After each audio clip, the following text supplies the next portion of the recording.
Hello बच्चों, क्या हाल चाल। आ गए हैं एक और नए माइंड मैप सेशन के साथ। तो जैसे मैंने आपको वादा किया था कि कैपेसिटर का भी लेक्चर आने ही वाला है, तो उसका भी माइंड मैप आ चुका है। बस मैंने आपको बोला था कि कुछ पोलराइजेशन की चीजें आपको थोड़ी रीड करनी है एनसीईआरटी से, और कुछ आपको क्या रीड करना था, इलेक्ट्रोस्टैट्स ऑफ कंडक्टर्स को रीड करना था। ठीक है, आई होप आपने बात को समझा होगा और आपने रीड किया होगा। ठीक है सर, तो यहाँ पे अपन कैपेसिटर चालू करने वाले हैं। इस सेशन में अपन कैपेसिटर पूरा खत्म करने की कोशिश करेंगे with the all important points. ठीक है सर, कैपेसिटर कैपेसिटर क्या होता है? कैपेसिटर आपके पास एक डिवाइस होता है that stores electrostatic energy by storing the charge. मतलब वो क्या करता है, चार्ज को स्टोर करता है ताकि इलेक्ट्रोस्टैटिक एनर्जी उसके अंदर स्टोर हो सके,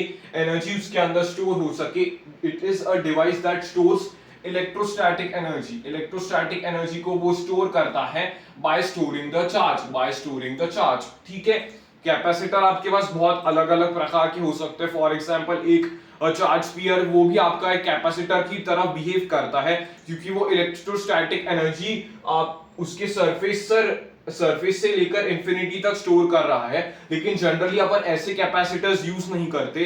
अपन कैसे कैपेसिटर्स यूज करते हैं जिसमें इक्वल एंड ऑपोजिट चार्जेस से वो सेपरेट हो और उनके बीच में ही वो आपका क्या हो, उनके बीच में ही वो आपका स्टोर कर सके इलेक्ट्रोस्टैटिक एनर्जी को। ठीक है, ये वाली बात समझ में आ गई? यस सर, कैपेसिटर की बात समझ में आ गई।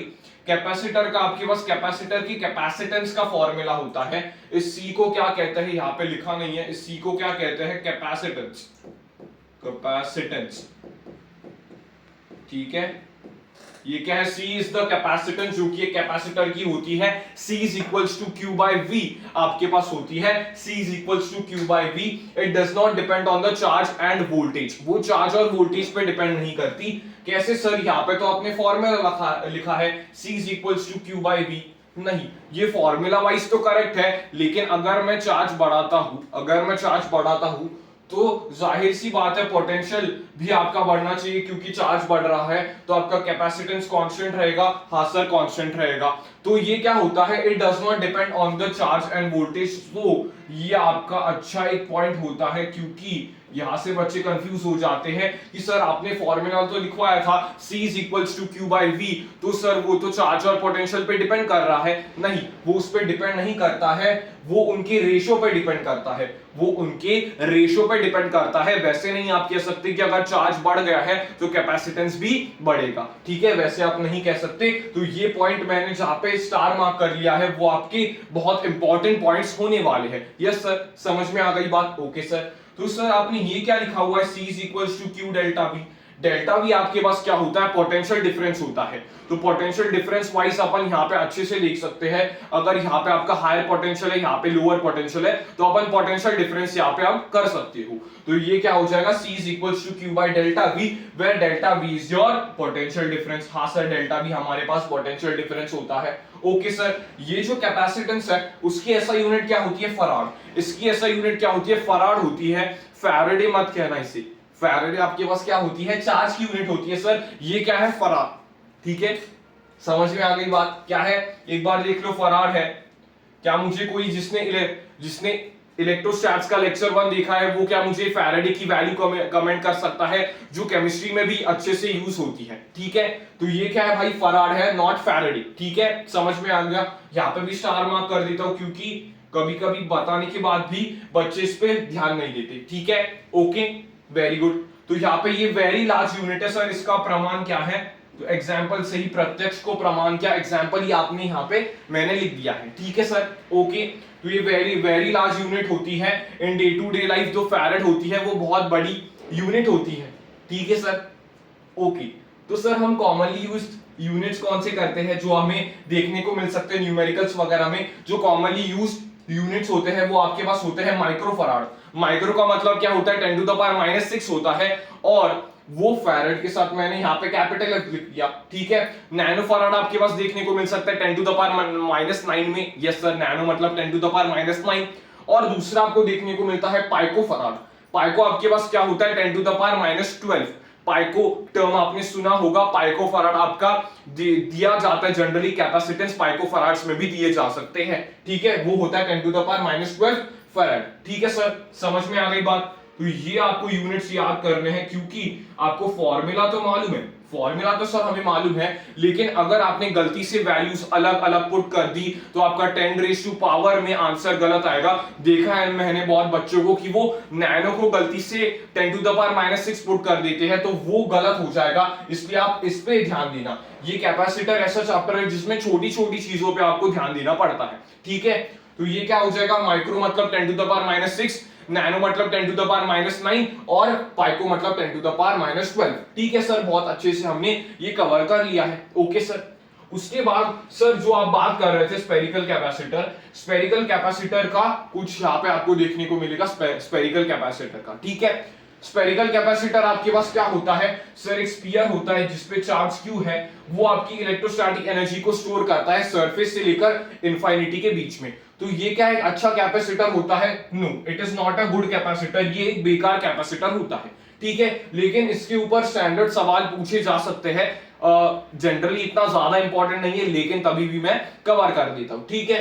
तो सर यहाँ पे अपन ये हमारा क्या है, कंडक्टिंग शेल है, तो इसके ऊपर मैं पोटेंशियल निकाल सकता हूं क्या? पिछला जो भी माइंड मैप देख के आए हैं वो जल्दी से कमेंट कर देना कि यस सर हम पोटेंशियल निकाल सकते हैं, that is KQ/R, KQ by capital R। Sir ये R क्या है? यस, इस डायग्राम में थोड़ा R मिसिंग होना है, ये उसकी रेडियस है, तो ये क्या हो जाएगा, V is equals to KQ/R हो जाएगा। हाँ sir, V is equals to KQ/R हमने पढ़ा था। ओके, तो यहाँ पे देखना कि मैंने Q/V को मैं क्या लिख सकता हूं, Q/V को क्या लिख सकता हूं, इसी इसमें पढ़ा है सर, Q/V इज कैपेसिटेंस, तो मैंने क्या लिख दिया यहाँ पे, कैपेसिटेंस लिख दिया। K क्या होता है, K क्या होता है याद करो सर, K तो हमने पहले लेक्चर में पढ़ा था, K is equals to 1/4 pi epsilon naught होता है, K is equals to 1/4 pi epsilon naught होता है। एप्सिलॉन नॉट आपका क्या होता है, एप्सिलॉन नॉट आपका क्या होता है, क्या कोई कमेंट कर सकता है? Sir epsilon not is the permittivity of free space, ठीक है। तो K की मैंने वैल्यू जैसे ही पुट की, K की मैंने वैल्यू जैसे ही पुट की तो मुझे कैपेसिटेंस मिला। ये आपका इंपॉर्टेंट फॉर्मूला, ये तो मैंने डेरिवेशन के लिए किया है, ये आपका इंपॉर्टेंट फॉर्मूला है, ये आपका इंपॉर्टेंट फॉर्मूला है। बाकी तो सर डेरिवेशन के लिए किया था, ये आपका इंपॉर्टेंट फॉर्मूला है, 4/ε0r, 4/ε0r। इसे क्या कहा जाता है? It is the capacitance of a spherical capacitor. Spherical capacitor का आपका ये क्या होता है, कैपेसिटेंस होता है। इसकी वैल्यू क्या आएगी, C is equals to 4/ε0r। तो ये किस पे डिपेंड कर रहा है, चार्ज पे डिपेंड कर रहा है, ये वोल्टेज पे डिपेंड कर रहा है? नहीं सर, ये तो रेडियस पे डिपेंड कर रहा है और कुछ हद तक उसके मीडियम के प्रॉपर्टीज पे डिपेंड कर रहा है। बिल्कुल सही बात। ओके, तो समझ में आ गया, यहाँ पे फील हुआ कि ये मैंने क्यों बोला था Q और V पे डिपेंड नहीं करता। यस सर, यहाँ से हमें समझ में आ चुका है। यस, समझ में आ गई बात। ओके सर, तो C is directly proportional to the radius, ठीक है। तो मैं क्या करूंगा, मैं इतनी ज्यादा रेडियस कर दूंगा कि मुझे कैपेसिटेंस हाई मिले, मुझे कैपेसिटेंस हाई मिले। यस सर, तो मैंने क्या कर दिया, मैंने सोचा कि एक इतना बड़ा स्फीयर हो जो रेडियस ऑफ अर्थ जितना हो। तो रेडियस ऑफ अर्थ कितना होता है, R is equals to 6400 kilometre आपके पास रेडियस ऑफ अर्थ होता है। अगर उतना मैंने स्फीयर बना लिया, तभी भी मेरे पास कैपेसिटेंस कितना आ जाएगा, 711 माइक्रो में आ रहा है। देखना यहाँ पे माइक्रो फराड में आ रहा है, माइक्रो फराड में आ रहा है। तो ये मैंने आपको कहा था कि आपको इसका एग्जांपल दूंगा मैं कि फैरेड आपका वेरी लार्ज यूनिट क्यों होता है, क्योंकि अगर मैंने अर्थ जितने रेडियस का भी एक स्फीयर मान लिया तो उसकी कैपेसिटेंस कितनी हो जाएगी, 711 माइक्रो फराड। मतलब वो अभी भी माइक्रो में है, मतलब वो अभी भी माइक्रो में है। इसलिए आप यहाँ पे कह सकते हो, by this we can see that farad is such a large unit. कितनी हाई यूनिट है, कितनी बड़ी यूनिट है। तो डे टू डे लाइफ में तो हमें छोटे यूनिट्स याद रखने पड़ सकते हैं, माइक्रो वाले, नैनो वाले और पाइको वाले। ठीक है सर, समझ में आ गई। ये आपका इंपॉर्टेंट है, अगेन बोल रहा हूं इंपॉर्टेंट है, ठीक है। ओके सर, उसके बाद क्या होता है, एस स्टार। सर आपने यहाँ पे क्यू लिखा हुआ है, एस स्टार क्यों लिखा हुआ है, मतलब ये कुछ इंपॉर्टेंट है क्या? इस बार इसका इंपॉर्टेंस से कम लेना देना है, इसका लेना देना है रेयर क्वेश्चन से। एस स्टार आपका यहां से रेयर क्वेश्चन को बता रहा है। एक रेयर क्वेश्चन पूछा जा सकता है, self energy of a spherical capacitor. Self energy of a spherical capacitor आपसे पूछा जा सकता है। सर हमें तो एनर्जी बस पैरेलल प्लेट कैपेसिटर की कैलकुलेट करनी आती है, तो उससे हम कुछ कर सकते हैं क्या? उससे ही आपको पूरा करना है। कैसे? तो आपका क्या होता है, क्या होती है आपकी एनर्जी का फॉर्मूला आपके पास क्या होता है? Sir energy for a parallel plate capacitor is half Q square by C. Sir ये तो हमें नहीं बताया आपने, मैं आगे बताऊंगा, लेकिन यहाँ पे सेल्फ एनर्जी का टॉपिक मुझे दिखा इसलिए मैंने यहाँ पे फॉर्मूला लिख दिया है। आगे मैं उसे डिराइव करने की भी कोशिश करूंगा, ठीक है? ओके सर, तो एनर्जी आपके पास क्या आ जाएगी? हाफ क्यू स्क्वायर बाय सी आ जाएगी। हाफ क्यू स्क्वायर बाय सी आ जाएगी। यस सर, क्यू स्क्वायर आपके पास है, सी को मैं क्या लिख सकता हूं sir? 4 by epsilon naught R लिख सकता हूं। यहाँ पे आपके पास इसकी सेल्फ एनर्जी आ जाएगी, सेल्फ एनर्जी इसकी आ जाएगी। तो ये क्या एक इजी कॉन्सेप्ट था? ये क्या एक इजी कॉन्सेप्ट था? यस सर, ये काफी इजी कॉन्सेप्ट था। अगर हमें एनर्जी का फॉर्मूला मालूम है हाफ क्यू स्क्वायर बाय सी, हमें ये फॉर्मूला मालूम है, तो हम सिंपली उसकी सेल्फ एनर्जी निकाल सकते हैं। लेकिन टर्म ऐसे दिया होता है सेल्फ एनर्जी, इसलिए बच्चे कंफ्यूज हो जाते हैं। ओके सर, तो सेल्फ एनर्जी का कितना हो जाएगा? ये हो जाएगा। हाँ सर, ये आपने स्टार मार्क कर लिया, मतलब ये इंपॉर्टेंट है। ये क्या कह रहा है कि सेल्फ एनर्जी का एक रेयर सवाल बन सकता है। मैं ऐसे नहीं बोल रहा हूं कि सवाल ही नहीं बनेगा, रेयर क्वेश्चन इसका बन सकता है। ओके यस सर, हम उस पर भी ध्यान देंगे। उसके बाद मैंने आपको क्या लिखा है? एनर्जी स्टोर्ड के सारे फॉर्मूलेज जो सब जगह पे वैलिड होते हैं, पैरेलल प्लेट कैपेसिटर हो या फिर ये स्फेरिकल हो। स्फेरिकल में तो सर आपने दिखा के बता दिया, तो पैरेलल के लिए भी ये सारे फॉर्मूलाज याद होते हैं। जिन्होंने ये चैप्टर पढ़ा हुआ है वो रिलेट कर पाएंगे। यस सर, ये सारे फॉर्मूलाज बहुत इंपॉर्टेंट होते हैं। कैसे? अगर हाफ सी वी स्क्वायर, आप कैसे कैसे लिख सकते हो उसे? हाफ सी वी स्क्वायर में लिख सकते हो आप। उसे क्या लिख सकते हो? Half Q square by C लिख सकते हो आप। उसे क्या लिख सकते हो? Half Q by V, Q into V लिख सकते हो। तो ये सारे जो आपके पास फॉर्मूलाज है वो एक बार आप देख के चले जाना। जब भी आपको Q और C दिया होगा तो आप हाफ क्यू स्क्वायर बाय सी निकाल सकते हो, उससे आप एनर्जी निकाल सकते हो। जब भी आपको C और V दिया होगा तो आप हाफ सी वी स्क्वायर से निकाल सकते हो। जब भी आपको Q और V दिया होगा तो आप हाफ क्यू वी से निकाल सकते हो। तो ये फॉर्मूला आपके मोस्ट इंपॉर्टेंट हो जाएंगे, मोस्ट इंपॉर्टेंट आपके यहाँ पे फॉर्मूलाज हो जाएंगे। ठीक है, समझ में आ गई बात? इंपॉर्टेंट है, मार्क कर रहा हूं, डबल स्टार के साथ इंपॉर्टेंट लिख भी दिया है मैंने, इसलिए इसका मतलब है ये काफी ज्यादा इंपॉर्टेंट होने वाला है। यस, ये वाला पेज सबको समझ में आया। बेसिक कैपेसिटर की अपन ने बात की, स्फेरिकल कैपेसिटेंस, स्फेरिकल कैपेसिटर की बात की, एनर्जी के फॉर्मूलाज के बारे में थोड़ा मैंने बताया कि मैं आपको आगे भी बताऊंगा, लेकिन बेटर है आप इसे याद रख सकते हो कि sir energy is equals to half C V square, energy is equals to half Q square by C और energy is equals to half Q we.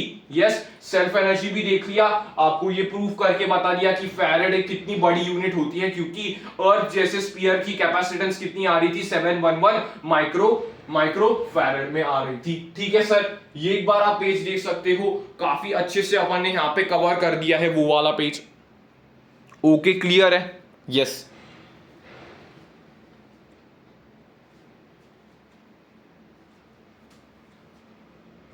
हाँ, आगे बढ़ चुके हैं। आपका जो जिसके लिए आप आए थे mostly, that is the parallel plate capacitor. Parallel plate capacitor के लिए आप मोस्टली आए थे, तो इसका मैं बता देता हूं। यहाँ पे क्या होता है, ये आपका अच्छा कैपेसिटर होता है क्योंकि आप इक्वल एंड ऑपोजिट चार्जेस के बीच में आप यहाँ पे ही बस इलेक्ट्रिक फील्ड होती है। इस केस में यहाँ पे ही बस आप इलेक्ट्रिक फील्ड लेते हो, मतलब इलेक्ट्रिक फील्ड यहाँ पे एनर्जी को डिनोट करती है। इस साइड पे आपके पास इलेक्ट्रिक फील्ड जीरो होती है, साथ ही साथ में इस साइड में भी आपके पास इलेक्ट्रिक फील्ड क्या होती है? जीरो होती है। तो आपके लिमिटेड इस डी एरिया में, इस डी वाले लेंथ में आपकी एनर्जी यहाँ पे स्टोर हो रही है। तो ये आपके पास क्या होता है? Parallel plate capacitor. It is your parallel plate capacitor. ठीक है, ये वाली बात समझ में आ गई? यस। तो ये कैसा कैपेसिटर हुआ सर? ये एक अच्छा कैपेसिटर हुआ। ओके सर जी, समझ में आ गई बात। तो पहला आपके पास कंसेप्ट आता है नेट इलेक्ट्रिक फील्ड।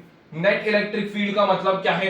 इस प्लेट से इलेक्ट्रिक फील्ड क्या होगी सर? इस प्लेट से इलेक्ट्रिक फील्ड क्या होगी? इस प्लेट से इलेक्ट्रिक फील्ड इस तरफ होगी। क्या आप इससे निकाल सकते हो? सर हमने इलेक्ट्रोस्टैटिक्स में पढ़ा था कि एक प्लेट से इलेक्ट्रिक फील्ड का फॉर्मूला होता है सिग्मा बाय 2 एप्सिलॉन नॉट। क्या हम ये यूज कर सकते हैं? बिल्कुल सही। पहले प्लेट से क्या आ गई? सिग्मा बाय 2 एप्सिलॉन नॉट आ गई। बिल्कुल भाई, सही किया है तूने। दूसरे प्लेट से क्या आ जाएगी सर? दूसरे प्लेट पे भी उस तरफ अट्रैक्ट होगा तो वो भी सिग्मा बाय 2 एप्सिलॉन नॉट होगा, वो भी सिग्मा बाय 2 एप्सिलॉन नॉट होगा, यस सर वो भी सिग्मा बाय 2 एप्सिलॉन नॉट होगा। ओके, दोनों को प्लस कर दो क्योंकि नेट इलेक्ट्रिक फील्ड पूछी है, दोनों को प्लस कर दो क्योंकि नेट इलेक्ट्रिक फील्ड पूछी है, तो sigma bye 2 epsilon not plus sigma bye 2 epsilon not gives us sigma bye epsilon not, gives us sigma bye epsilon not. तो ये आपके पास क्या होती है, net electric field.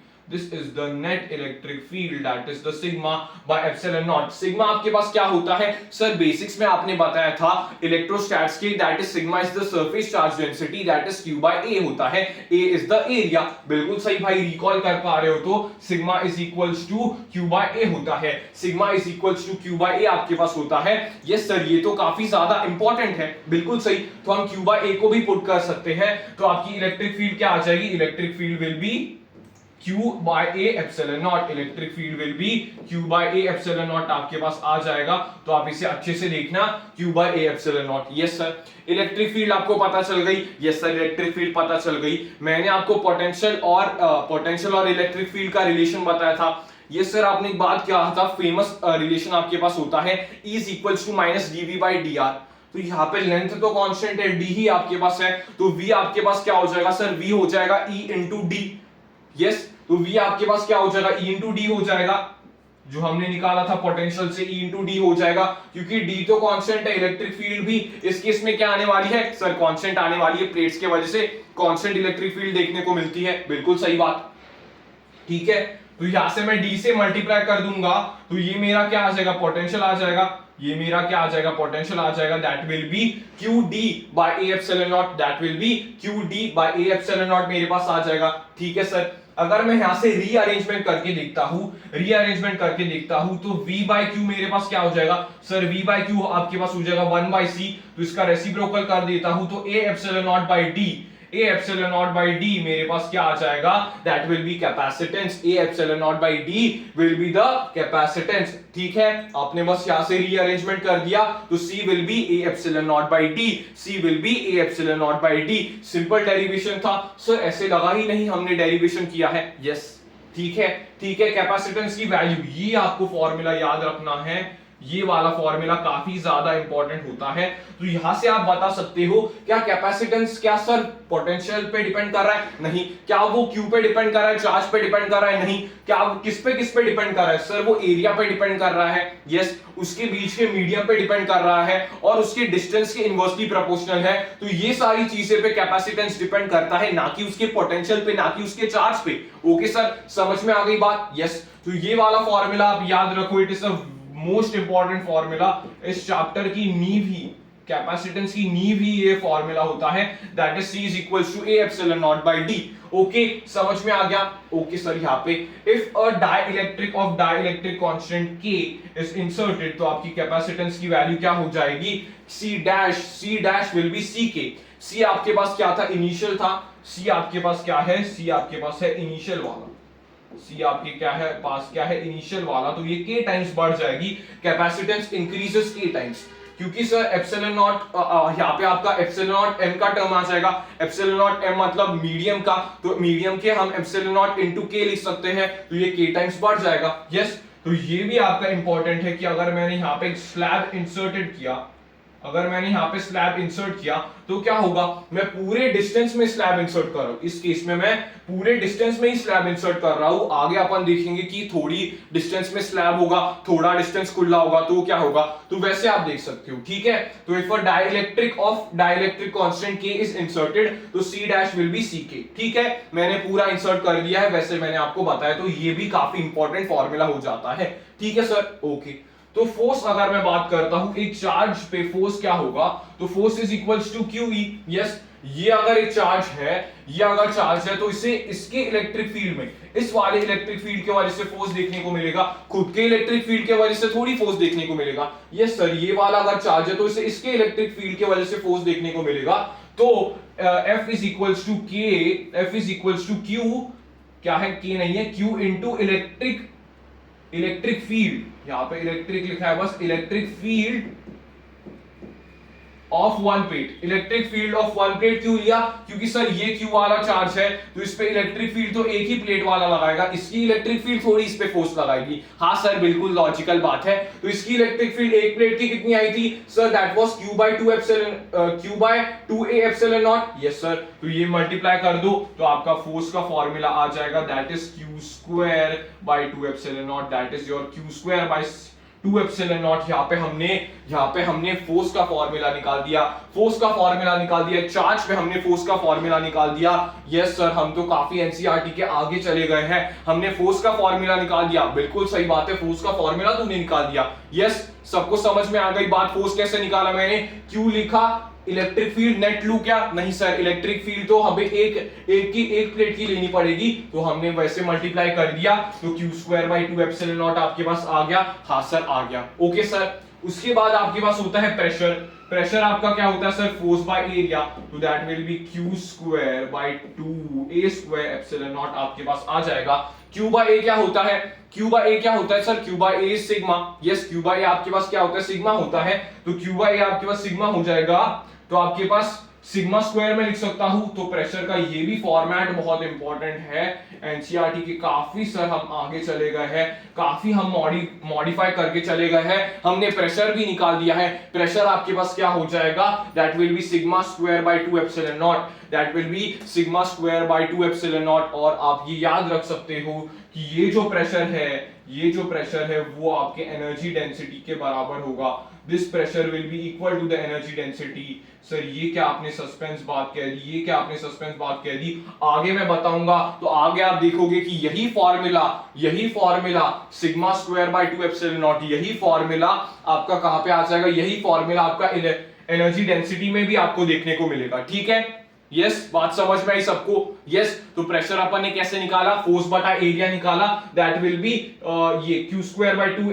A² epsilon naught. Q by A अपन ने सिग्मा लिखा, सो σ²/2 एप्सिलॉन नॉट आपके पास आ जाएगा, σ²/2 एप्सिलॉन नॉट आपके पास आ जाएगा। ठीक है, ये देख लो, यहाँ पे मैंने फॉर्मूलास डिस्कस किए हुए हैं। ए क्या है आपका भाई? एरिया है, उतना तो जानते हो, ए आपके पास एरिया है, इसके बीच का डिस्टेंस क्या है? डी है। ओके, तो यहाँ पे अपन ने पूरे सारे फॉर्मूलास डिस्कस किए हुए हैं। इस पेज पे अपन ने फॉर्मूलास डिस्कस करने की कोशिश की, जिससे आपके सवाल कहां ना कहां फंस सकते हैं। ठीक है, ओके सर।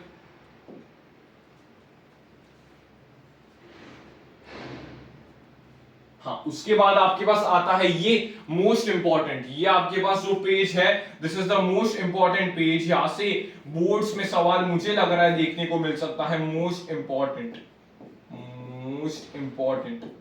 बोर्ड्स में मुझे लग रहा है यहां से सवाल देखने को मिलता है, और मिलता आ ही रहा है, तो अपन इसे कवर कर देंगे। मोस्ट इंपॉर्टेंट मुझे ये लग रहा है। क्या सर? यहां पे मैंने हमेशा मैं थोड़ी ये 3D में बनाते बैठूंगा पैरेलल, तो इसलिए मैंने ऐसे रिप्रेजेंटेशन के साथ मैंने आपको पैरेलल प्लेट्स दिखा दिए हैं। तो ये आपकी दो पैरेलल प्लेट्स हो जाएंगे, इस पे चार्ज हो जाएगा Q प्लस Q और इस पे चार्ज हो जाएगा माइनस Q। हाँ सर, तो यहाँ पे प्लस है और यहाँ पे क्या है? नेगेटिव है। यस, तो यहाँ पे मैंने डाइलेक्ट्रिक स्लैब को इंसर्ट किया हुआ है, जिसकी थिकनेस T है। क्या मैंने इसे पूरे डिस्टेंस में इंसर्ट किया है? नहीं सर, आप वही तो बात कर रहे थे कि पूरे डिस्टेंस में अगर मैं इंसर्ट करता तो C dash will be C K. Yes sir, लेकिन अगर मैं किसी टी थिकनेस कवर कर रहा हूं, तो सर उस केस में क्या हो जाएगा? सर ये वाला पार्ट जो आप कह सकते हो, ये वाला पार्ट आपके पास क्या है? बचा कुचा पार्ट आपके पास कहां पे आ जाएगा? सर बचा कुचा part that will be D minus T. वो तो सर एयर में आ रहा है, तो वो अपन यहां पे सेपरेट लिख सकते हैं। यस सर, वो सर हमें सेपरेट लिख सकते हैं। तो C is equal to A epsilon naught by D minus T plus T by K. आप यहाँ पे देख सकते हो के का टर्म ऊपर जाना चाहिए, तो डायमेंशनली प्लस टी बाई के करना पड़ेगा, क्योंकि उसी रीजन में तो डाइलेक्ट्रिक कांस्टेंट के है, तो ये टी बाई के करना पड़ेगा। हाँ सर, टी बाई के करना पड़ेगा। डेरिवेशन अभी मत सोचो, ये सिंपल आप लगा सकते हो। डेरिवेशन अभी मत सोचो, ये सिंपल फॉर्मूला लगा सकते हो। C is equal to A epsilon naught by D minus T plus T by K आप यहां पे लगा सकते हो, ठीक है। यस, मोस्ट इंपॉर्टेंट फॉर्मूला है आपके पास ये वाला। ठीक है, बहुत इंपॉर्टेंट है। इसके ऊपर एनसीईआरटी पे एक सवाल भी दिया हुआ है, सॉल्व्ड क्वेश्चन है एनसीईआरटी का, यहाँ पे इसके ऊपर एक सवाल भी दिया हुआ है। तो ये आपके पास क्या आ जाएगा, that will B A epsilon not बटा जो एयर में है D minus T plus T by के। अब डायमेंशनल याद रखना, के का टर्म ऊपर आ जाना चाहिए, इसलिए अपन ने प्लस टी बाई के किया हुआ है। मोस्ट इंपॉर्टेंट फॉर्मूला, ठीक है सर, ओके। तो सीरीज कॉम्बिनेशन की अपन बात करते हैं। अगर आपने सीरीज कॉम्बिनेशन कर लिया तो आपको ये वाला केस अच्छे से समझ में आ जाएगा, ये वाला केस आपको और अच्छे से समझ में आ जाएगा। कैसे सर, यहां पे अगर मैंने दो स्लैब्स ऐसे ऐसे जॉइंट टू जॉइंट कनेक्ट कर दिए हैं जिसमें उनकी एरिया दोनों की सेम है लेकिन डिस्टेंस दोनों का अलग अलग है, डिस्टेंस दोनों अलग अलग कवर कर रहे हैं, ऐसे मैंने प्लेस किया है, 1 1 2 3 ऐसे मैंने कनेक्ट किया हुआ है। तो ये आपके पास क्या हो जाएगा, series combination of the dielectrics. ये आपके पास क्या हो जाएगा, series combination of the dielectrics. तो इसके लिए आपका क्या होता है सर, ए और एप्सिलॉन नॉट तो कांस्टेंट रहेंगे। यस सर, ए दोनों का एरिया सेम है, हाँ सर दोनों का एरिया सेम है। एप्सिलॉन नॉट सर दोनों की एप्सिलॉन नॉट तो हम वैसे ही रखते हैं, यस एप्सिलॉन नॉट तो हम वैसे ही रखते हैं, बिल्कुल सही बात। यहाँ पे क्या चेंज हो रहा है सर, यहाँ पे डिस्टेंस चेंज हो रही है, यहाँ पे डिस्टेंस चेंज हो रही है। तो आप क्या याद रख सकते हो, T1 डिस्टेंस में K1, तो T1 by K1 plus T2 by K2, T1 by K1 plus T2 by K2, yes T1 by K1 plus T2 by K2 आपके पास यहाँ पे देखने को मिलेगा। तो ये भी आपका एक इंपॉर्टेंट फॉर्मूला है, ये भी आपका इंपॉर्टेंट फॉर्मूला है न्यूमेरिकल्स वगैरह के लिए। This is also a most important formula. आप ऐसे याद रख सकते हो कि सर सीरीज कॉम्बिनेशन है तो उसमें एरिया तो वही रहेगा, तो ए एप्सिलॉन नॉट, और आप क्या कर सकते हो, T1 में आपके पास एक है तो T1 by K1 plus T2 by K2 plus T3 by K3, ऐसे आप करते जा सकते हो, ऐसे आप करके जा सकते हो, कोई टेंशन की जरूरत नहीं है, ऐसे आप कर सकते हो। यस, सबको समझ में आई ये वाला, यस सर हमें ये समझ में आ गया। C is equal to A epsilon naught by T1 by K1 plus T2 by K2। ये यस सर, ये आप क्या कह रहे थे कि इससे आपको समझ में आ जाएगा, ठीक है। इस केस से आपको ये वाला केस कैसे समझ में आ जाएगा, सर ये K है तो यहाँ पे कितना हो जाएगा, T by K हो जाएगा। यस सर, ये तो एयर में है तो अगर मैं यहाँ पे 1 भी लिख देता हूं, अगर मैं यहाँ पे 1 भी लिख देता हूं, एयर में बाकी की डिस्टेंस 1 है तो d माइनस टी बाई 1 में लिख देता हूं, तो 1 भी लिखता हूं तो भी आपका ये ही फॉर्मूला वैलिड हो जाएगा ना। यस सर, यही फॉर्मूला हमारा वैलिड हो जा रहा है, काफी इजीली हमारा यही फॉर्मूला वैलिड हो जा रहा है, क्योंकि डिस्टेंस मैंने पहले क्या ली, t बाय k लिया, प्लस मैंने लिया d minus T bye K2, तो K2 आपके पास क्या है, 1 है, तो मैंने सिंपली यहाँ पे लिख दिया। तो ये क्या है सर, सीरीज वाला ही इसका डिराइव्ड केस है। तो आप ये फॉर्मूला सुप्रीमली याद रख सकते हो, या फिर ये फॉर्मूला आपका एनसीईआरटी में दिया हुआ है, एनसीईआरटी में सवाल है, इसलिए आप इस पे भी ध्यान दे सकते हो, ठीक है। मोस्ट इंपॉर्टेंट आपके पास क्या है, सीरीज का आप याद रख सकते हो, ये आपके पास हो जाता है इंपॉर्टेंट केस, ये आपके पास इंपॉर्टेंट केस हो जाता है, ठीक है। बात समझ में आई ये वाला, ओके सर। तो सर यहाँ पे भी पैरेलल कॉम्बिनेशन होता है क्या डाइलेक्ट्रिक्स का, yes parallel combination of dielectrics भी होता है। डाइलेक्ट्रिक्स का पैरेलल कॉम्बिनेशन क्या होता है, उसमें आपका जो d होता है, उसमें आपका जो लेंथ होता है वो सेम रहता है, एप्सिलॉन नॉट सेम है, लेंथ सेम है, उसे वैसे ब्रैकेट में रख दो। यस सर, k का टर्म कहां पे आना चाहिए, सर k का टर्म तो ऊपर आना चाहिए, तो ऊपर आने के लिए मैं क्या करूंगा सर, मल्टीप्लाई कर दो ऊपर, क्योंकि a भी आपका अलग अलग है, तो यहाँ पे आपका क्या हो जाएगा, एरिया आपके अलग अलग हो जाएंगे, एरिया आपके अलग अलग हो जाएंगे। तो इसलिए मैं यहाँ पे क्या यूज कर रहा हूं, C is equals to epsilon naught by D K1 A1 plus K2 A2, K1 A1 plus K2 A2, क्योंकि K का टर्म मुझे क्या चाहिए, ऊपर चाहिए। यस सर, ऊपर चाहिए, एरिया मेरा कहां पे है, ऊपर है, तो ऊपर ही लाना पड़ेगा। Yes sir, yes. तो ये वाला फॉर्मूला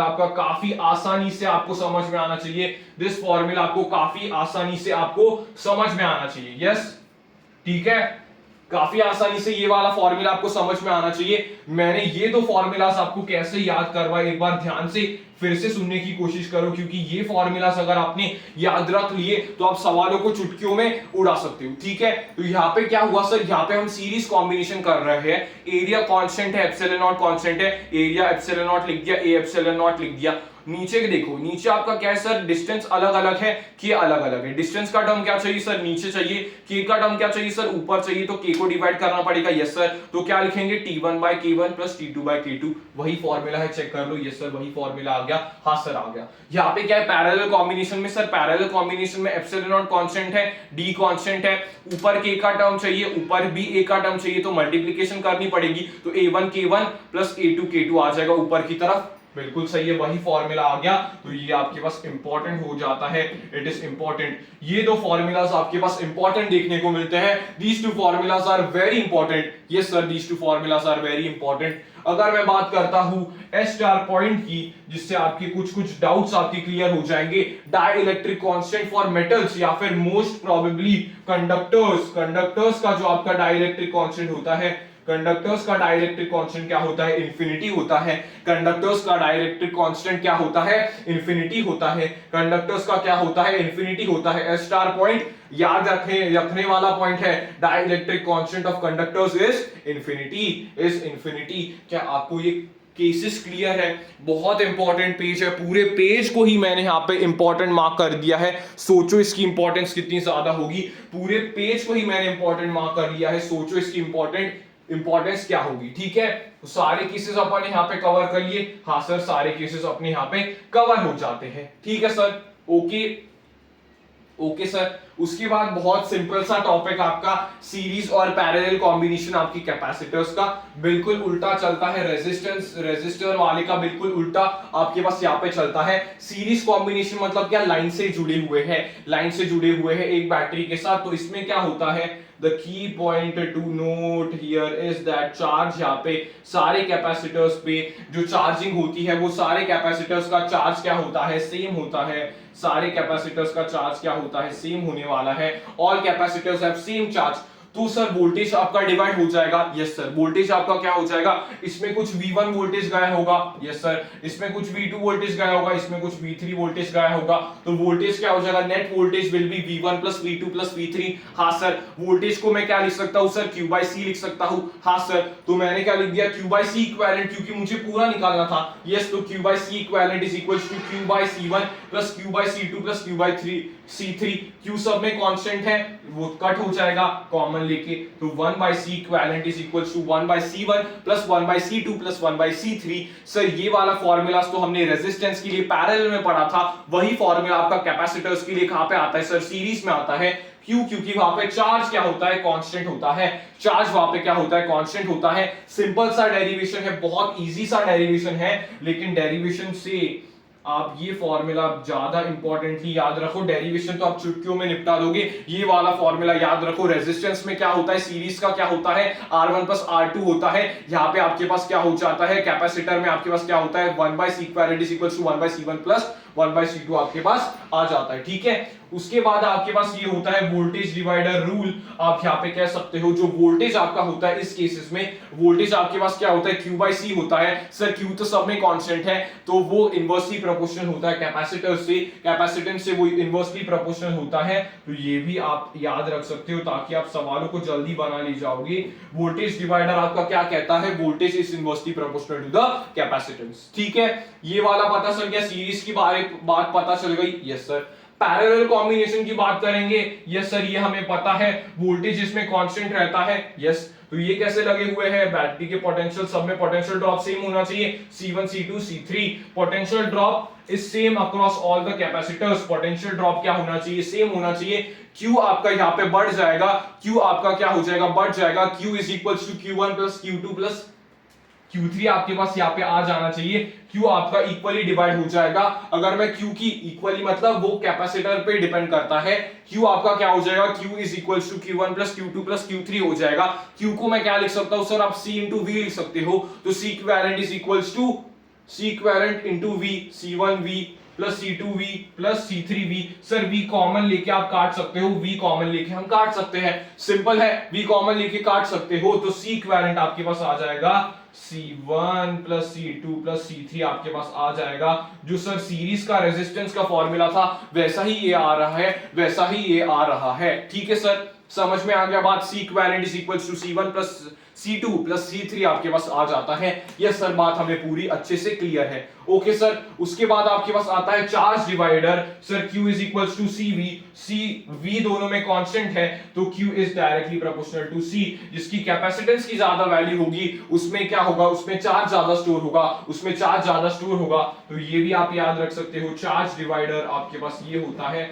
चार्ज डिवाइडर आपका इस केस में आता है पैरेलल कॉम्बिनेशन में, वोल्टेज डिवाइडर आपका सीरीज कॉम्बिनेशन में आता है। सीरीज में आपका क्या होता है, चार्ज कांस्टेंट रहता है और वेरस वोल्टेज आपका कांस्टेंट रहता है। पैरेलल कॉम्बिनेशन में सीरीज में आपका फॉर्मूला आता है 1/C equal to 1/C1 plus 1/C2 और आपके पास इसका आता है C equal to C1 plus C2 plus C3 आपके पास आ जाता है। ठीक है, बात सबको समझ में आई। सीरीज और पैरेलल कॉम्बिनेशन देख लो एक बार।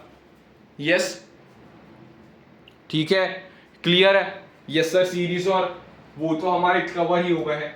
ठीक है, ओके, तो ये इस डेरिवेशन की मैं बात कर रहा था। बिल्कुल इलेक्ट्रोस्टैटिक पोटेंशियल में जो मैंने आपको बात की थी, सर एनर्जी की बात है तो वर्क निकालने की कोशिश करो, एनर्जी की बात है तो वर्क निकालने की कोशिश करो। वैसा ही आपको यहाँ पे डेरिवेशन देखने को मिलेगा कि अभी अपन देख रहे हैं कि कुछ चार्जिंग के केसेस में यहां से कोई चार्ज इस पे चला जा रहा है, यहां से कोई चार्ज इस पे चला जा रहा है। ठीक है, मान सकते हो। यस सर, यहां से कोई चार्ज इस पे चला जा रहा है। यस यस सर, तो work done in moving a charge dq कितना हो जाएगा, बताना एक बार। सर मैं q चार्ज को यहां से यहां पे लेकर जा रहा हूं, यहां से यहां पर लेके जा रहा हूं, यहां से यहां पर लेके जा रहा हूं, तो सर वर्क मुझे लगेगा फोर्स इनटू d। यस, तो ये तो डिस्टेंस मेरे पास फिक्स्ड है ना, ये तो डिस्टेंस मेरे पास d है, तो इस पे फोर्स कितना लगेगा बताओ। सर ये चार्ज dq है, ये चार्ज dq है, इसके तरफ मुझे जाना है तो dq इनटू इसका इलेक्ट्रिक फील्ड, इसका इलेक्ट्रिक फील्ड क्या निकाला था पहले, सर इसका इलेक्ट्रिक फील्ड था q/2a epsilon naught. Yes, 2 yes यही है। यस सर वही है। d आपके पास, सर d हमें लेके जाना है, छोटा सा वर्क करना पड़ेगा क्योंकि ये छोटा सा चार्ज है, छोटा सा वर्क करना पड़ेगा क्योंकि एक छोटा सा चार्ज है। Yes sir, so dw is equals to f into D हो जाएगा। हाँ सर, f इंटू डी हो जाएगा। dw is equals to dq, yes sir dq है, into electric field q/2a epsilon naught into d हो जाएगा। तो dw की वैल्यू समझ में आ गई। हाँ सर, dw की वैल्यू तो काफी इजी थी, dw की वैल्यू तो काफी इजी थी। यस, तो छोटा सा मैंने वर्क निकाला तो पूरा वर्क मैं क्या लिख सकता हूं, सर छोटा सा वर्क तो dq चार्ज के लिए है, तो पूरा चार्ज यहाँ पे चार्जिंग के केस में ट्रांसफर हो सकता है पूरा चार्ज, बिल्कुल सही। तो पूरा चार्ज के लिए अगर मैंने किया तो dq का इंटीग्रेशन आपके पास q आ जाएगा। यस सर, dq का इंटीग्रेशन q आ जाएगा, तो यहाँ पे क्या हो जाएगा, work done will be q² d/2a epsilon not. समझ में आ गया। तो सर यहाँ पे जो इसने काम किया है वही तो उसके एनर्जी में स्टोर हो जाएगा, जो इसने काम किया है वही तो उसके एनर्जी में स्टोर हो जाएगा। यस, तो यहाँ पे क्या लिखा हुआ है, work done get stored as the energy. Yes, work done आपका क्या हो जाएगा, एनर्जी के फॉर्म में स्टोर हो जाएगा। हाँ सर, एनर्जी के फॉर्मेट में स्टोर हो जाएगा।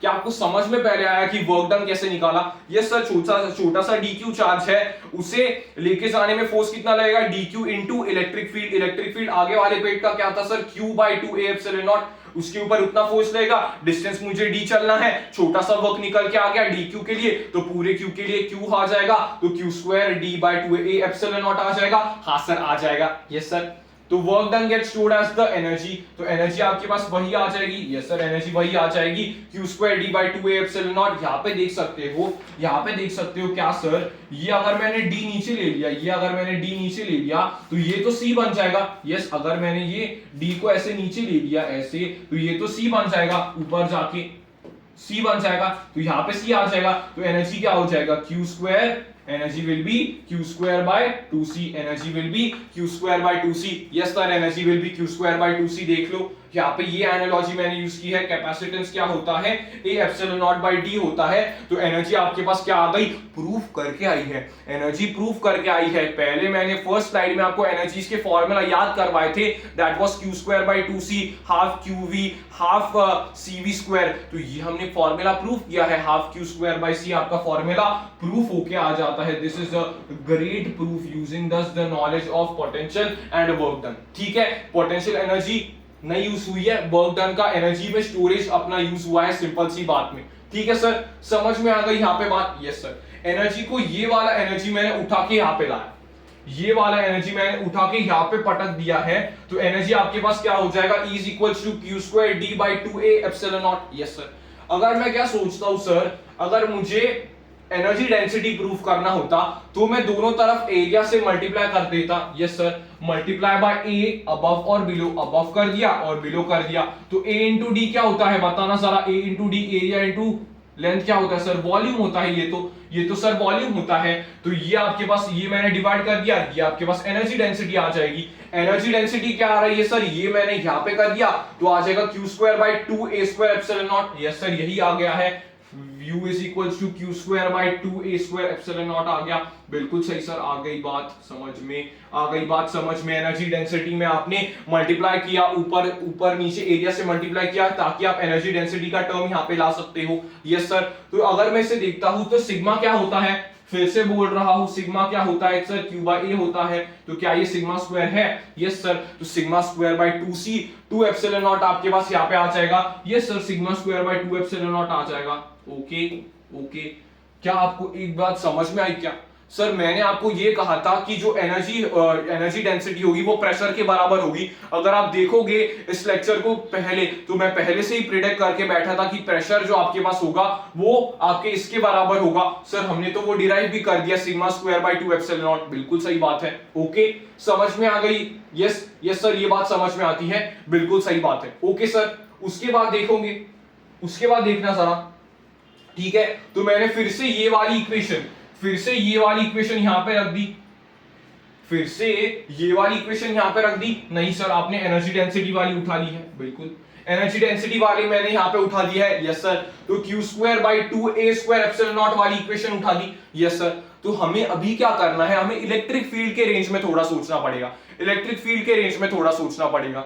Yes sir. तो हम क्या कर सकते हैं, ऊपर नीचे एप्सिलॉन नॉट से डिवाइड कर सकते, मल्टीप्लाई कर सकते हैं। यस सर, ऊपर एप्सिलॉन नॉट से मल्टीप्लाई, नीचे एप्सिलॉन नॉट से मल्टीप्लाई कर दिया। नीचे सर एप्सिलॉन नॉट का स्क्वायर आ जा रहा है, ये वाला टर्म आ जा रहा है नीचे। Yes sir. तो इलेक्ट्रिक फील्ड क्या होती है एक बार बताना sir, net electric field is equals to Q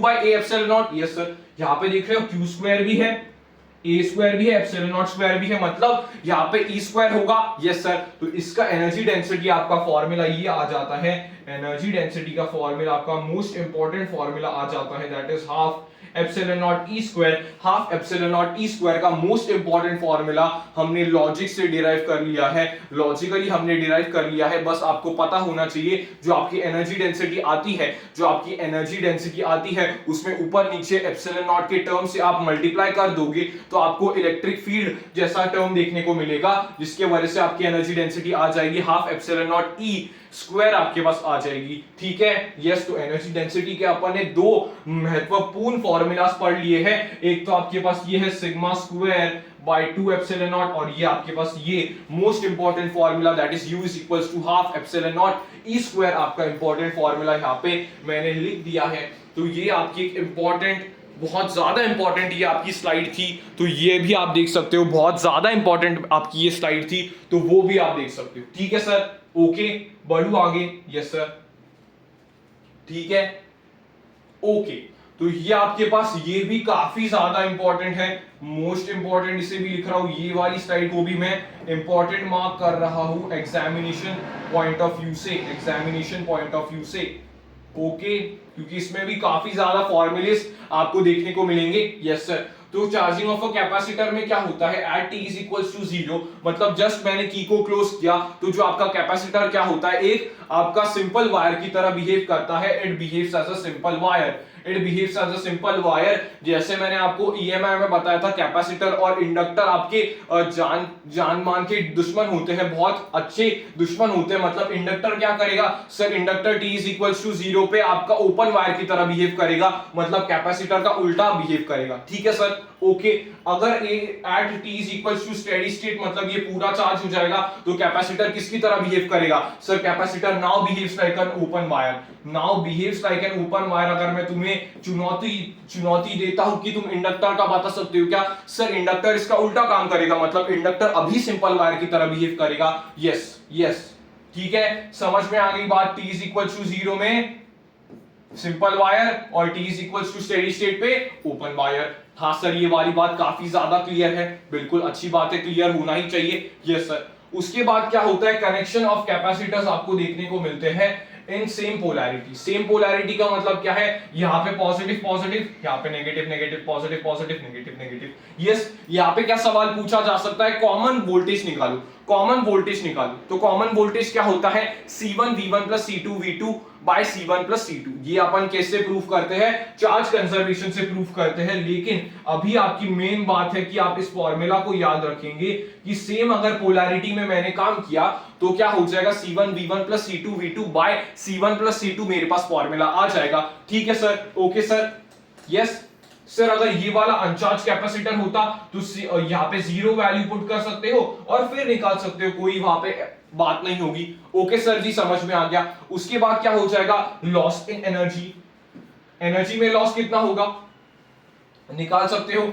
yes sir, energy में लॉस का भी एक इंपॉर्टेंट फॉर्मूला होता है, यहां से आपको सवाल पूछे जाएंगे लॉस इन एनर्जी के सवाल आपको काफी ज्यादा कॉमन होते हैं, तो ये आपको पूछे जा सकते हैं। That will be half C1 C2 by C1 plus C2 bracket में V1 माइनस V2 का होल स्क्वायर आपको देखने को मिलेगा। ये वाला फॉर्मूला भी आपका काफी इंपॉर्टेंट होता है, half C1 C2 by C1 plus C2 bracket V1 minus V2 का होल स्क्वायर। यस सर, समझ में आ गई बात। यस सर, ये वाली बात समझ में आ गई। Okay yes. उसके बाद क्या होता है, connection of capacitors with opposite polarity. अगर मैंने पोलैरिटी ही उल्टी कर दी तो क्या हो जाएगा, मतलब मैंने प्लस को नेगेटिव के साथ जोड़ दिया, नेगेटिव को पॉजिटिव के साथ जोड़ दिया, तो अभी क्या हो जाएगा सर, अभी क्या हो जाएगा, ऊपर बस आपका नेगेटिव का टर्म आ जाएगा। बच्चों को क्या लगता है सर C1 प्लस C2 में भी नेगेटिव का टर्म आएगा, नहीं, ऊपर नेगेटिव का टर्म आएगा। तो ऊपर क्या हो जाएगा, C1 V1 minus C2 V2 by C1 plus C2। Okay yes. Yes sir, ये वाला तो काफी इजी वाला फॉर्मूला है। Okay, loss in energy. Loss in energy क्या होगा सर, लॉस इन एनर्जी में भी कुछ अलग अटपटी बात होगी। यस, यहाँ पे क्या था, V1 माइनस V2 का होल स्क्वायर, यहाँ पे क्या हो जाएगा V1 प्लस V2 का होल स्क्वायर। ठीक है, समझ में आ गई बात। Yes sir, loss in energy क्या हो जाएगा, half C1 C2 by C1 plus C2, ऊपर क्या हो जाएगा V1 प्लस V2 का होल स्क्वायर हो जाएगा। तो ये आपको फॉर्मूलेज याद रखने हैं, फॉर्मूलेज याद रखना है सेम पोलैरिटीज के लिए ये दो फॉर्मूलेज, ऑपोजिट पोलैरिटीज के ये दो फॉर्मूलेज आपके पास आ जाते हैं। स्टेडी स्टेट में बताया कैपेसिटर किसकी तरह बिहेव करता है, ओपन वायर की तरह बिहेव करता है, और आपके T is equals to 0 just की जब क्लोज की हुई है तो वो आपका सिंपल वायर की तरह बिहेव करता है, और इंडक्टर और कैपेसिटर एक दूसरे के उल्टे चलते हैं। यस, ये वाला पेज भी देख लो, काफी इंपॉर्टेंट है। पूरे पेज को मैंने इंपॉर्टेंट मार्क कर दिया है, मतलब उसमें कुछ अच्छी लॉजिकल इंपॉर्टेंस होगी। यस सर, ठीक है, ओके, बिल्कुल। तो ये आपके काफी इंपॉर्टेंट केसेस होते हैं। अगेन इसको भी मैं मोस्ट इंपॉर्टेंट मार्क कर रहा हूं, मतलब 3 पेजेस को मैंने इस कैपेसिटर में इंपॉर्टेंट मार्क कर लिया है, क्योंकि बहुत इंपॉर्टेंट टॉपिक है, बोर्ड्स के पर्सपेक्टिव से बहुत इंपॉर्टेंट टॉपिक है। यस सर, यहां पे क्या है, डाइलेक्ट्रिक इंसर्ट किया हुआ है, डाइलेक्ट्रिक आपका इंसर्ट किया हुआ है when battery connected, battery connected के साथ डाइलेक्ट्रिक आपने इंसर्ट कर दिया है, तो क्या होगा, तो ये जो आपके पास टर्म्स है, ये वाले इस साइड को जो Q है, V है, C है, E है, F है, और जो U है, जो जिनके ऊपर डैश नहीं लगा हुआ है, जिनके ऊपर डैश नहीं लगा हुआ है, non dash terms, non dash terms are initial, जो आपके इनिशियल होंगे वो मैंने नॉन डैश टर्म्स लिखे हैं, ये आपके कैसे होंगे, इनिशियल होंगे। ठीक है, तो यहाँ पे क्या हो जाएगा, जब ये आपकी बैटरी कनेक्टेड होती है तो एस स्टार पॉइंट हमेशा याद रखना कि बैटरी हमेशा maintains the potential difference, battery हमेशा क्या करती है, पोटेंशियल डिफरेंस को मेंटेन करती है, मतलब V तो कांस्टेंट रहेगा। यस, V तो कांस्टेंट रहेगा, मतलब V को पहले तुम कांस्टेंट कर लो। यस सर, V को कांस्टेंट कर लेंगे, बिल्कुल सही बात है। यस, V कांस्टेंट हो गया, तो C का बताना क्या हो जाएगा, C का क्या हो जाएगा सर, आपने कहा था कैपेसिटेंस इंट्रोड्यूस कर दोगे तो C के हो जाता है, बिल्कुल, तो C के हो गया। यस सर, C के हो गया। ओके, तो चार्ज का क्या हो जाएगा, जब charge Q is equals to CV है, V कांस्टेंट है, C आपका K टाइम्स बढ़ गया है, तो चार्ज भी K टाइम्स बढ़ना चाहिए, बिल्कुल, चार्ज भी K टाइम्स बढ़ गया है। Okay sir. Yes, electric field का क्या हो जाएगा sir, electric field is equals to, मतलब V is electric field by D is equals to मतलब V by D is equals to electric field, yes sir, yes. Voltage by distance is equals to electric field, distance constant है, yes sir. Voltage constant है, yes sir. तो electric field क्या हो जाएगा, constant हो जाएगा। हाँ सर, इलेक्ट्रिक फील्ड तो कांस्टेंट हो जाएगा, बिल्कुल सही बात। फोर्स पे क्या हो जाएगा sir, force is equals to Q E. E आपके पास क्या है, कांस्टेंट है, लेकिन क्यू आपका के टाइम्स बढ़ गया है, तो फोर्स भी आपका के टाइम्स बढ़ जाएगा, यस सर। फोर्स भी हमारा के टाइम्स बढ़ जाएगा, यस। उसके बाद आपका क्या है सर, एनर्जी है। एनर्जी में आपका फॉर्मूला क्या आता है, half Q square bye 2c, yes. c आपका k से बड़ा है, क्यू स्क्वायर है, के स्क्वायर का टर्म आ जाएगा, के स्क्वायर बाय के अपन ने कर दिया तो ऊपर के का टर्म बचेगा, तो u आपका क्या हो जाएगा, के टाइम्स बढ़ जाएगा। हाँ सर, के टाइम्स बढ़ जाएगा, बिल्कुल सही। ये डब्बा सबको समझ में आया, बहुत इंपॉर्टेंट है। जब भी डाइलेक्ट्रिक को आप इंसर्ट करते हो लेकिन बैटरी कनेक्टेड होगी, तो ऐसे टर्म्स वेरिएबल देखने को मिलेंगे जो नॉन डैश टर्म्स है, आर इनिशियल टर्म्स, जिनमें ऊपर डैश नहीं है वो इनिशियल टर्म्स होने वाले हैं सर, यस। सबको समझ में आ गई बात, यस। तो यहाँ पे अगर डाइलेक्ट्रिक इंसर्ट कर दिया है लेकिन बैटरी नॉट कनेक्टेड है, तो इस केस में क्या हो जाएगा, इस केस में चार्ज कांस्टेंट रहेगा, चार्ज कंजर्व रहेगा, चार्ज कांस्टेंट रहेगा। इस केस में इसको हाईलाइट, जिसे मैंने डब्बा बनाया है, जिसे मैंने ब्रैकेट में सर्कल किया हुआ है, वो इंपॉर्टेंट है। चार्ज आपका क्या हो जाएगा, सेम रह जाएगा, यस सर। उसके बाद देखो सी का क्या होता है सर, सी का तो हमने बहुत बार पढ़ा हुआ है, सी का तो C dash will be C K, आपने पहले ही बता चुके हो कि C कैसा भी हो जाएगा तभी भी आपका C is equal to C के ही होने वाला है, बैटरी कनेक्टेड हो या ना कनेक्टेड हो, यस सर, ठीक है, ओके सर। तो V डैश आपके पास क्या हो जाएगा, V डैश एक बार निकालना सर, चार्ज कांस्टेंट है, V is equal to Q by C होता है, C आपका K गुना हो गया है, तो ये K गुना कम हो जाएगा, K गुना कम हो चुका है, यस। इलेक्ट्रिक फील्ड क्या होता है sir, electric field is V by D, D constant है, V आपका K गुना घट गया है, तो ये भी K गुना घट जाएगा, यस। फोर्स का क्या हो जाएगा सर, Q कांस्टेंट है, इलेक्ट्रिक फील्ड K गुना कम हो गया, तो फोर्स भी K गुना कम हो जाएगा, हाँ सर। एनर्जी का क्या हो जाएगा sir, half Q square by C, Q constant है, सी आपका के गुना ज्यादा है, लेकिन यहाँ पे डिवाइड का टर्म आ रहा है तो के गुना कम हो जाएगा, यस, ठीक है। ये वाली बात समझ में आ गई, तो ये वाला भी आपका इंपॉर्टेंट बन जाता है। जब भी बैटरी कनेक्टेड हो तो ऐसा देखने को मिलता है, जब भी बैटरी नहीं कनेक्टेड है तभी ऐसा देखने को मिलता है। बैटरी नहीं कनेक्टेड है तो क्यू आपका सेम रहेगा, बैटरी कनेक्टेड है तो वोल्टेज आपका सेम रहेगा, बाकी सब आप फॉर्मूले से देख सकते हो, ठीक है। मोस्ट इंपॉर्टेंट पेज कवर हो गया, yes sir, most important page cover हो गया। देख लो इसे ध्यान से, काफी इंपॉर्टेंट पेज था भाई, ठीक है। 3 पेजेस काफी इंपॉर्टेंट थे, उन्हें ध्यान से देखना, यस सर। तो इसी प्रकार से अपना ये चैप्टर भी कंप्लीट होता है, कैपेसिटर का चैप्टर अपना यहाँ पे खत्म होता है, यस। यहाँ पे थैंक यू लिखा हुआ है और all the best for the board exams मैंने लिखा हुआ है यहाँ पे।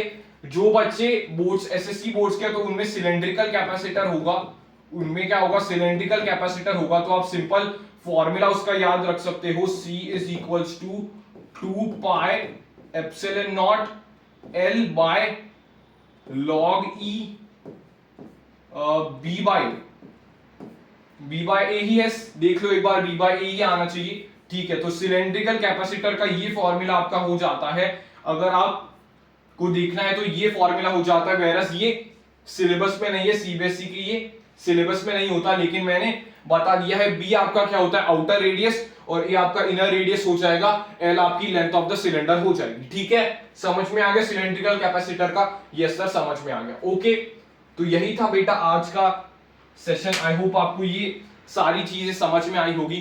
तो मिलते हैं अगले लेक्चर में। For more such amazing lectures and videos, stay tuned and subscribe for more such amazing videos. तब तक के लिए take care and keep studying, okay bye.